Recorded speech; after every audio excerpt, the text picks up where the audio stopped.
Allora, buongiorno, io sono Francesco Mattia Cianci, sono il preside degli istituti superiori del Collegio Pio X di Treviso. Preside, come sono i ragazzi in aula e che traccia avrebbe scelto?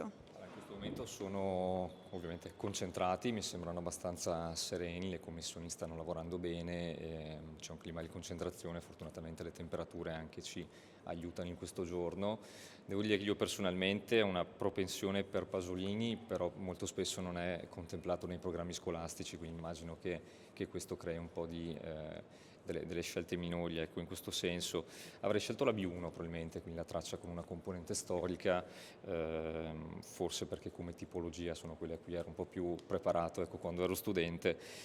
Mi facevano notare alcuni commissari che magari nella parte finale in cui è chiesta una riflessione fra la componente storica e quello che invece è il ruolo attuale dei mass media potrebbe creare un po' di confusione negli studenti, nel senso che poi rischiano di sbilanciarsi in un senso o nell'altro, ma insomma stanno lavorando bene e speriamo in un ottimo risultato.